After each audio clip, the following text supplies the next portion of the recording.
Obed nasceu numa das épocas mais silenciosas e sombrias da história de Israel. O tempo dos juízes ainda dominava o cenário nacional, marcado por ciclos intermináveis de pecado, opressão, arrependimento e libertação. A terra prometida, dividida entre as tribos, estava em crise, não por falta de território, mas por falta de direção. Naqueles dias não havia rei em Israel, cada um fazia o que lhe parecia certo. A ausência de liderança firme deixava o povo vulnerável a inimigos externos, pior ainda, a corrupção interna. A fé havia se tornado frágil, e os altares eram facilmente esquecidos diante dos ídolos cananeus que seduziam a alma de Israel. Era um período em que a fome não atingia apenas o corpo, mas também o espírito. As famílias se desfaziam em busca de sustento, migravam, abandonavam suas heranças e, muitas vezes, perdiam suas esperanças. Foi nesse contexto que Elimeleque deixou Belém com sua esposa Noemi e seus 2 filhos. Partiram para Moabe, terra pagã e rival histórico de Israel, onde a provisão era incerta e o risco espiritual, ainda maior. E lá, como se o exílio não bastasse, vieram as perdas. Elimeleque morreu. Seus filhos, que haviam se casado com moabitas, também morreram. E Noemi, sozinha, amarga, decide retornar para Belém, levando consigo apenas uma jovem viúva estrangeira chamada Ruth. Foi entre os campos secos de uma nação espiritualmente faminta e as ruas humildes de Belém que Obed começou a existir, antes mesmo de nascer. Ele era fruto de um reencontro entre a fé esquecida de Israel e a fé descoberta por uma estrangeira. Filho de Ruth, a moabita que ousou seguir o Deus de Israel sem garantias. Filho de Boaz, um homem justo, descendente de Judá, que honrou a lei do resgatador e redimiu não apenas uma mulher, mas uma linhagem. Obed veio ao mundo como resposta a uma oração silenciosa, como sinal de que mesmo nos dias mais sombrios, Deus estava escrevendo algo eterno. Ele não surgiria com espadas ou trombetas, mas com o choro de um bebê numa casa comum. E ainda assim, sua vida carregava a promessa de um novo começo. Porque às vezes, o plano de Deus não começa com um trono, mas com um campo de trigo. Não com uma multidão, mas com um coração disposto. Obed cresceu com os pés descalços sobre a terra vermelha de Belém. Enquanto outras crianças corriam sem preocupação pelos campos de cevada, ele carregava algo diferente no olhar. Não era peso. Era profundidade. Como se, mesmo sem entender, soubesse que sua vida vinha de muito mais longe do que os limites da cidade natal. A casa onde ele morava não era rica, mas havia nela um calor que não vinha só do forno a lenha ou da sopa fervendo. Era o calor de uma história vivida com fé, com lágrimas, e com promessas resgatadas do pó. Sua mãe, Ruth, não era israelita. Isso ele aprenderá desde cedo, mesmo antes que alguém lhe dissesse. Não pelo tom de voz dos outros, mas pelos olhos que, por vezes, demoravam a se encontrar com os dela. Havia quem a respeitasse, claro. Mas também havia quem jamais aceitasse, por completo, que uma moabita tivesse encontrado espaço entre o povo de Deus. Para Obed, no entanto, aquilo não diminuía o brilho da mulher que o criou com firmeza e doçura. Ruth era uma mãe forte, marcada por perdas, mas sem amargura. Falava pouco sobre Moabe, mas contava com paixão o dia em que decidiu seguir Noemi, sem saber onde dormiriam, o que comeriam ou se alguém as acolheria. Teu povo será o meu povo, e o teu Deus será o meu Deus. Essas palavras ecoavam na memória de Obed como um cântico sagrado. Ela as repetia como quem repetia votos de aliança com a própria vida. Boaz, seu pai, era um homem diferente. Não só pelo respeito que inspirava nas praças e entre os anciãos, mas pela forma como tratava sua família. Já estava na idade em que muitos desistiam de novos começos quando se casou com Ruth. Mas para ele, aquilo não era apenas um casamento. Era obediência. Um ato de redenção. Boaz conhecia a dor da terra que perde seu herdeiro, da mulher deixada sem nome, do campo abandonado sem frutos. Por isso, quando teve em seus braços aquele menino de pele quente e olhos atentos, sentiu que não estava apenas recebendo um filho, mas selando uma história.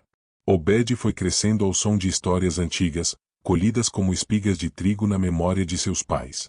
Ruth falava dos campos onde recolhia restos de cevada, das mãos feridas pelo trabalho, e de como a misericórdia de Deus se escondia até nos detalhes.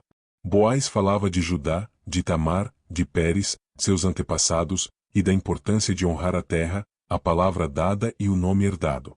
O menino ouvia tudo com atenção. Não perguntava muito, mas guardava cada palavra como quem entende que o silêncio também ensina. À noite, enquanto o céu escurecia sobre Belém e as estrelas acendiam sua vigília, Ruth o cobria com um manto simples e contava-lhe, com ternura, como Deus pode transformar a história de uma mulher estrangeira em testemunho para gerações. Você não é apenas nosso filho, meu filho. Você é um milagre. Você é o começo de algo que nem nós compreendemos direito. Na vila, falava-se sobre ele com curiosidade. Obed não era como os outros garotos. Não era o mais forte, nem o mais destemido. Mas havia algo em sua presença que chamava a atenção. Ele gostava de ficar sozinho às vezes, de caminhar entre os trigais, de ouvir o vento passar pelas espigas como se fosse uma voz. E mesmo criança, tratava os mais velhos com um respeito que parecia vir de alguém muito mais maduro. Era gentil com os animais. Nunca maltratava os que zombavam dele por sua origem. Era como se tivesse nascido com o dom de acolher até o que o mundo despreza. Certa vez, enquanto ajudava a mãe a recolher ervas próximas ao campo, Obed viu dois homens discutindo. Um deles gritou algo contra Ruth, chamando-a de pagã adotada. O menino parou, com os punhos fechados, mas não reagiu. Apenas olhou firme para o homem, com um olhar que nem mesmo ele sabia explicar. Um olhar que não confrontava com raiva, mas com dignidade. Ruth, ao ver a cena, segurou a mão do filho e disse apenas: servimos ao Deus que vê tudo. Não precisamos provar nada a ninguém. Naquela noite, Obed perguntou ao pai por que Deus escolheria alguém como sua mãe para fazer parte de Israel. Boaz se abaixou até ele e disse: porque Deus vê o coração, meu filho. Ele não escolhe como os homens escolhem. Às vezes, ele planta a promessa justamente na terra que ninguém espera. E sua mãe foi essa terra. Fértil de fé. Essas palavras ficaram gravadas. Obed começou a perceber que sua vida era uma semente, pequena, sim, mas carregada de propósito.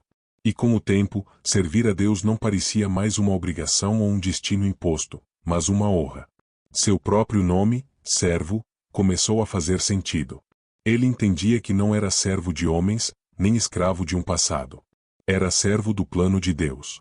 Um plano que ele ainda não enxergava por completo, mas que já pulsava dentro dele.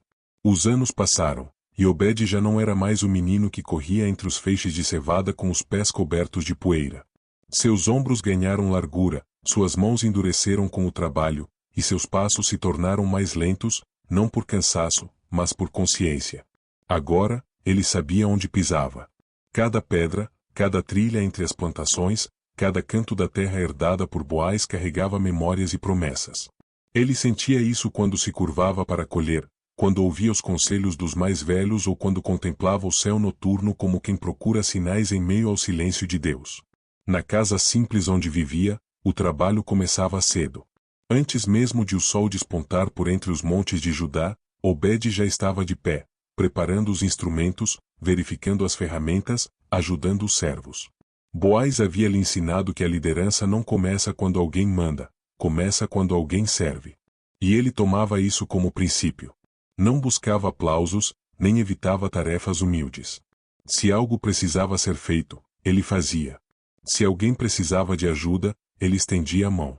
Apesar de jovem, os anciãos da cidade começaram a notar sua postura. Era raro ver alguém da sua idade calar-se quando poderia vangloriar-se. Obed não falava muito, mas suas atitudes contavam histórias. Quando falava, pesava cada palavra como quem conhece o valor do silêncio. Sabia ouvir, qualidade rara, e isso lhe conferia respeito mesmo entre aqueles que ainda viam com reserva sua origem moabita. Ruth, agora mais envelhecida, observava o filho com olhos de gratidão e orgulho discreto. Ela sabia que, para muitos, a história dela ainda era um fardo. Mas Obed nunca demonstrou vergonha. Pelo contrário, fazia questão de lembrar de onde vinham. Minha mãe é moabita, mas o Deus dela é o Deus de Israel. E é por isso que estou aqui. Era sua forma de afirmar que identidade não se limita à origem, mas à aliança. Boaz, cada vez mais debilitado pela idade, começou a transferir lentamente ao filho a responsabilidade pela casa e pelos campos. Com isso, vieram os pesos invisíveis que todo herdeiro carrega, não apenas manter a terra fértil, mas manter viva a memória e a fé que a sustentam. Não bastava colher. Era preciso cultivar. Em uma das colheitas mais difíceis daquele período, as chuvas vieram tarde, e muitos agricultores perderam parte das plantações. Obed decidiu separar os primeiros feixes para os necessitados da cidade. Alguns servos protestaram. Vamos perder ainda mais, senhor. Estamos justos. Mas ele permaneceu firme. Se há pouco, então partilhemos o pouco. Não sou eu quem faz crescer. É o Senhor da colheita. Naquela noite, enquanto observava o celeiro meio vazio, sentou-se com a mãe ao pé do forno apagado. Ela lhe trouxe um pedaço de pão seco, e ele o partiu em silêncio. Depois de um tempo, murmurou, às vezes me pergunto se estou pronto.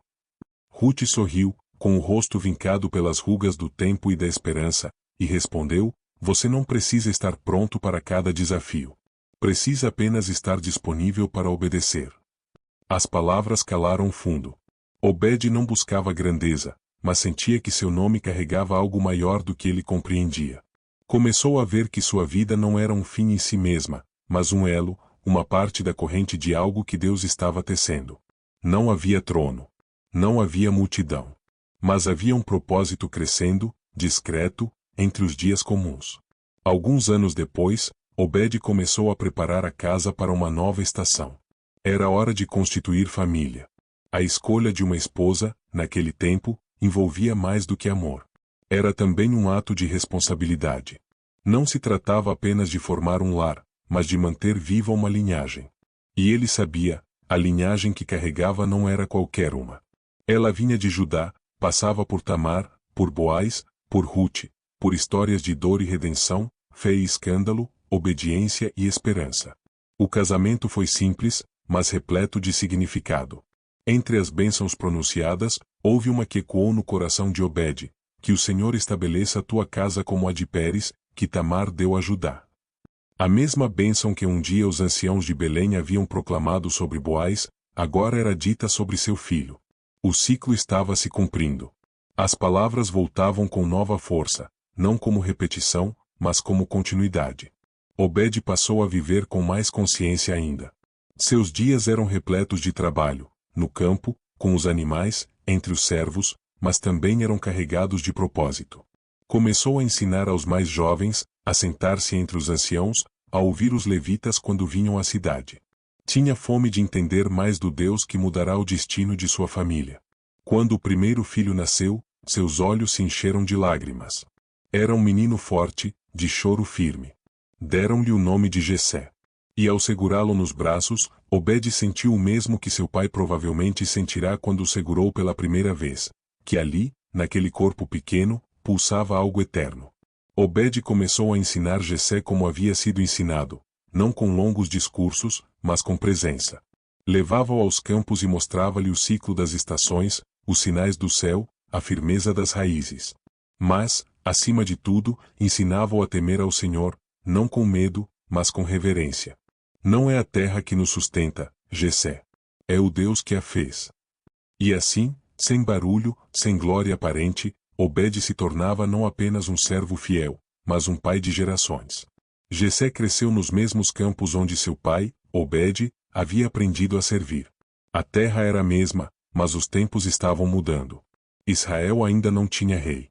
As tribos continuavam vivendo sob os juízes, figuras temporárias levantadas por Deus para livrar o povo em tempos de aflição.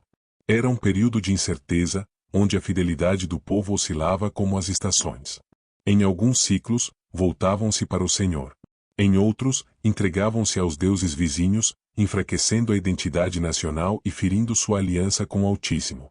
Jessé, desde cedo, foi treinado por seu pai para viver em meio à instabilidade sem perder o eixo. Obed era discreto, mas firme. Nunca se exaltava, nunca deixava que o peso do nome que carregava se transformasse em orgulho. E Jessé aprendeu com ele esse equilíbrio, o de honrar a linhagem sem vanglória, de temer a Deus sem teatralidade. O tempo passou. Jessé se tornou homem, assumiu os campos, os servos e a casa da família. Casou-se e teve muitos filhos. Cada criança que nascia era recebida com gratidão, mas também com responsabilidade. Para ele, formar filhos era muito mais do que dar alimento e abrigo. Era sustentar o fio invisível que ligava a sua geração a algo maior do que ele compreendia.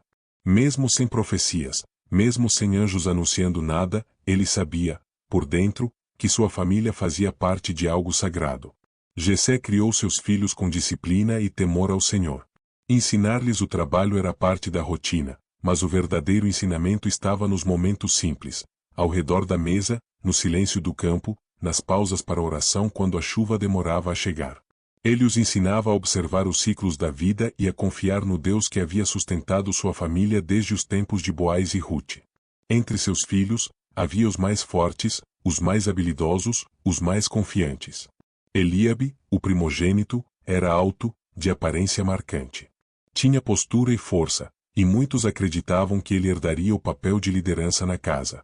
Os outros filhos também carregavam suas qualidades. Abinadab era inteligente e ponderado, Sama era rápido e habilidoso no campo. Cada um tinha seu lugar, seu espaço, sua função.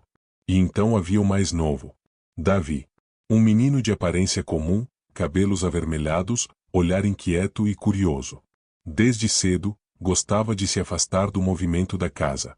Preferia estar entre as ovelhas, dedilhando harpas rudimentares feitas com suas próprias mãos, cantando canções que criava sozinho, olhando para o céu como se conversasse com alguém invisível. Para muitos, ele era só o caçula. O último. O improvável. Em dias de reunião entre os irmãos, Davi era o que trazia a água, o que fazia as tarefas simples. Nunca era o primeiro a ser chamado, raramente era o centro de qualquer plano. Mas Jessé o observava em silêncio. Não com favoritismo, mas com aquela percepção que apenas um pai atento desenvolve. Ele via no menino algo que não sabia nomear, mas que também não podia ignorar. Uma leveza que escondia firmeza. Uma sensibilidade que não o afastava do trabalho, mas que dava profundidade às coisas simples. Davi era diferente, mas não distante. Era obediente, prestativo, rápido para aprender. Quando Jessé lhe confiou o rebanho da família, esperava apenas que ele cumprisse bem o ofício. Mas com o tempo, começou a ouvir relatos que ultrapassavam o comum. Davi protegia as ovelhas com coragem incomum. Já havia enfrentado um urso. Outro dia, foi um leão. E não se vangloriava disso.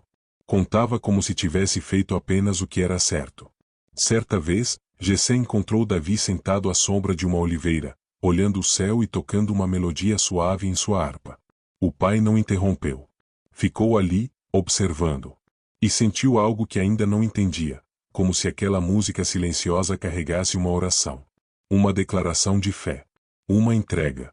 Os dias continuavam seu curso. Belém seguia tranquila, distante dos centros decisórios de Israel. Para Jessé, cada estação era um ciclo a cumprir: plantio, colheita, cuidado com a família. Ele fazia o que precisava ser feito. Não buscava grandeza, mas também não ignorava o que carregava. Sabia que viera de Obed, que viera de Boaz, e que essa herança não era apenas de sangue, mas de missão. Foi então que a notícia chegou. O profeta Samuel estava vindo à cidade. Em Israel, a vinda de um profeta era sempre motivo de comoção. Os mais velhos se entreolhavam com apreensão. Um profeta podia trazer bênção, correção, juízo, ou tudo isso ao mesmo tempo. Samuel não era qualquer homem. Era o último juiz de Israel, o homem que ungira o rei Saul, o mesmo que agora buscava outro escolhido. Jessé foi surpreendido com o chamado. Samuel não veio por acaso. Deus havia enviado seu servo à casa de Jessé, à procura de um novo rei. Aquilo soava absurdo. Como um rei poderia sair de sua casa? Seus filhos eram bons homens, mas nenhum era de linhagem nobre, nenhum havia lutado em batalhas. Eram lavradores. Homens do campo. Mas, obediente, Jessé chamou os filhos. Eliabe foi o primeiro. Imponente, digno. Mas Samuel balançou a cabeça. O Senhor não vê como vê o homem. Um por um, os filhos passaram diante do profeta. Abinadab, Sama e outros. Todos rejeitados. Acabaram-se os filhos? Perguntou Samuel. Jessé hesitou. Ainda há o mais moço. Está no campo, com as ovelhas. Traga-o, respondeu o profeta. E então, sem saber, Jessé chamou o escolhido. Davi vinha do campo.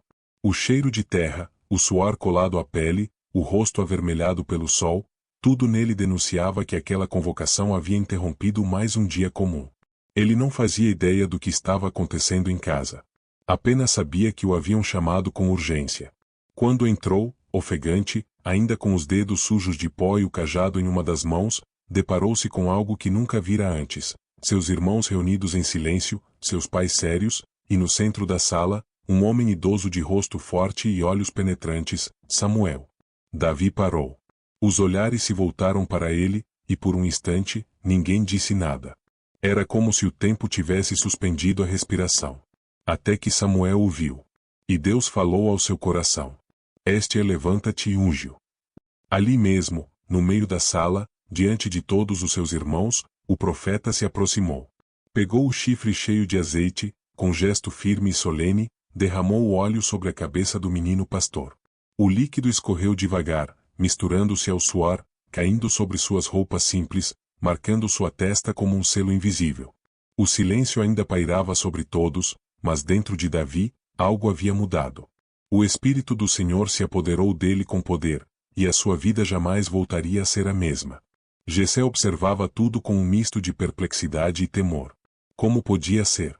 O filho que ninguém havia sequer considerado digno de estar presente era agora ungido por Samuel como rei? Não fazia sentido aos olhos humanos. Mas Jessé já havia aprendido com a história de sua linhagem que Deus não seguia as lógicas do mundo. Boaz escolhera Rute quando ninguém mais o faria. Obed nascerá como fruto de um casamento improvável. E agora, Davi, o menor de todos, era o escolhido do Altíssimo. Samuel partiu logo depois, como quem sabia que sua missão estava cumprida. Não houve festa. Não houve anúncio público. Não houve coroa, nem trono. Apenas uma unção em segredo e a presença de Deus sobre um garoto. A casa voltou ao seu ritmo, mas nada era mais igual. Davi, embora permanecesse entre as ovelhas, não era mais apenas um pastor. Era um ungido. Mas isso, por ora, só ele sabia. E talvez nem ele compreendesse ainda. O azeite secou da pele, mas a marca permaneceu na alma. O tempo passou. Davi continuou servindo, obedecendo, tocando sua harpa, vigiando os rebanhos, enfrentando as feras do campo com a mesma coragem de antes. Ninguém fora embora atrás de um exército. Ninguém viera buscá-lo. Ele ainda era o caçula. Ainda era visto como um menino entre os homens. Mas o céu já o reconhecia como rei. Enquanto isso, longe dali, no palácio de Gibeá, o rei Saul mergulhava num abismo invisível.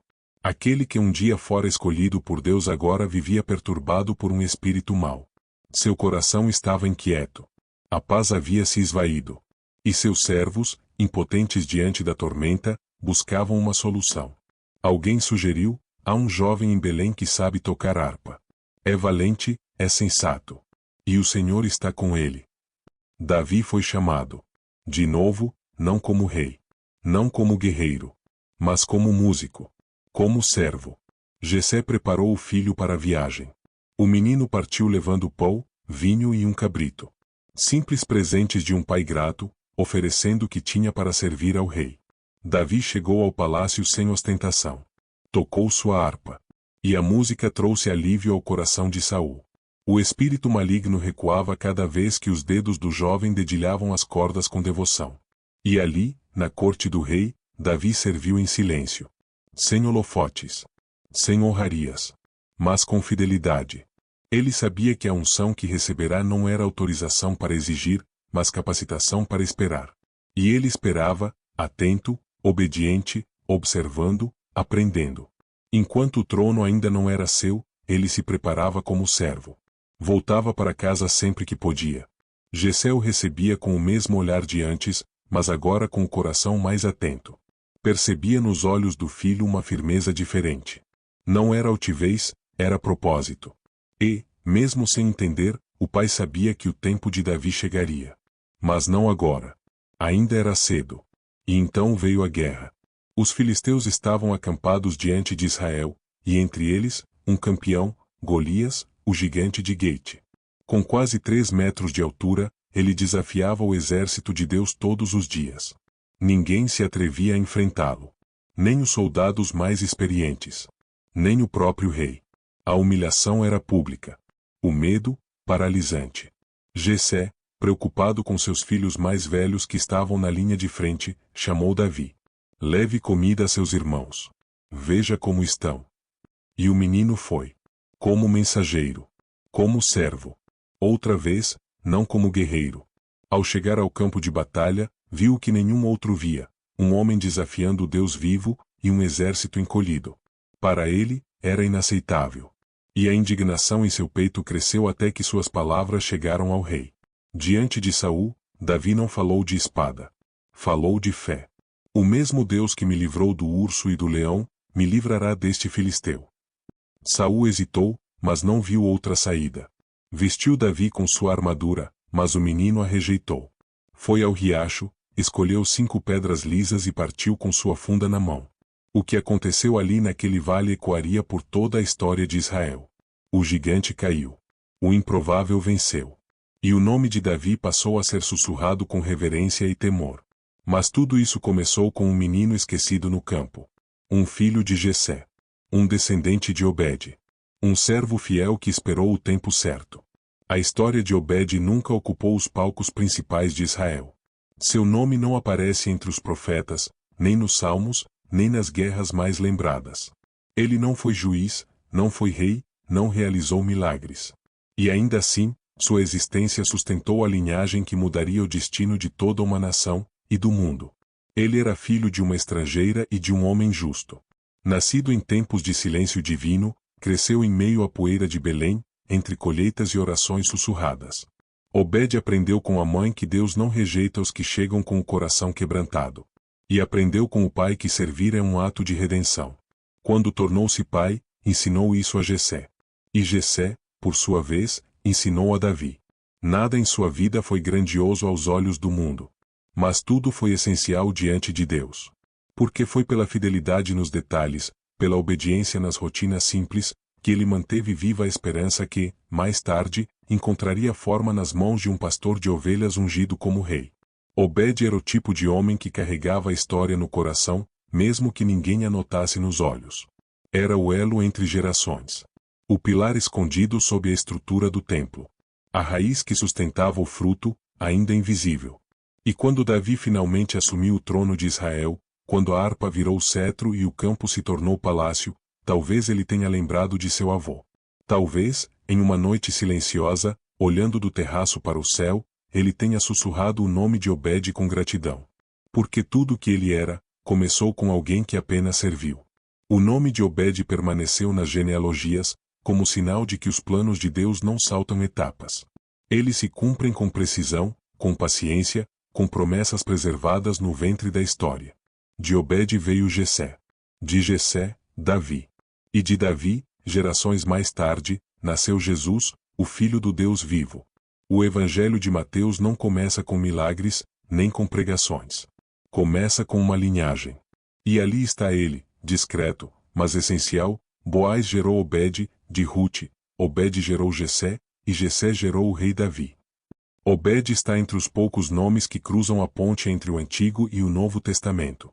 E talvez isso seja o que há de mais poderoso em sua história. Ele representa os que não brilham, mas sustentam. Os que não são coroados, mas formam reis. Os que não aparecem nos salmos, mas sem os quais não haveria quem os escrevesse. Sua vida foi um campo arado com obediência. Um lar construído com fé. Uma semente que, plantada em silêncio, cresceu até se tornar a árvore da qual viria o Messias. Porque o reino de Deus não nasce apenas em palácios. Ele brota nas casas simples, entre pais fiéis e filhos ensinados a temer ao Senhor. A história de Obed nos lembra que o propósito de Deus não depende de visibilidade. Depende de fidelidade. Que ser pequeno não é ser irrelevante. Que servir não é ser esquecido. E que cada gesto de obediência, por mais simples que pareça, pode carregar em si o peso de gerações. Hoje, poucos falam dele. Poucos lembram do seu nome. Mas no céu, sua memória é eterna. E aqui na terra, seu legado segue vivo, não em monumentos, mas em corações que entendem que a verdadeira grandeza começa com um sim nos bastidores da história. Porque foi através de homens como Obed que o Deus de Israel revelou ao mundo que nenhuma vida é comum quando é vivida com propósito. Que nenhuma origem é desprezível quando é redimida pelo amor.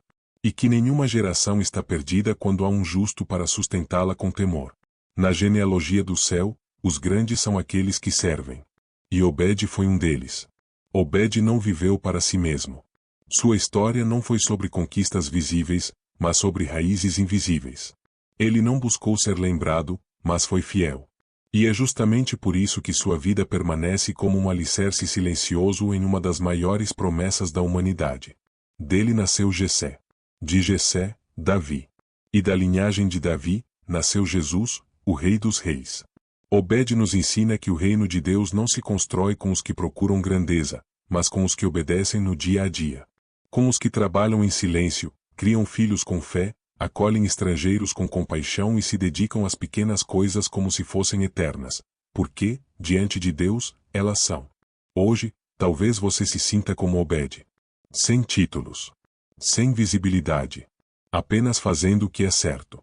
Talvez ache que sua vida é comum demais, simples demais, pequena demais para fazer diferença. Mas a história de Obed prova o contrário.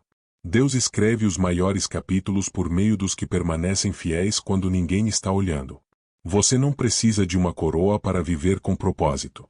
Precisa apenas dizer, eis-me aqui, Senhor. E deixar que Ele use sua vida, sua família, seus dons, mesmo os mais simples, para sustentar algo eterno. Desafio espiritual para hoje, seja como Obed. Escolha um ato de fidelidade silenciosa. Sirva alguém. Ore por alguém. Ensine algo a seus filhos. Honre sua família. Cumpra uma tarefa simples com excelência. Não por reconhecimento, mas por obediência. Porque no fim, os grandes legados não são deixados pelos que brilharam, mas pelos que serviram com amor.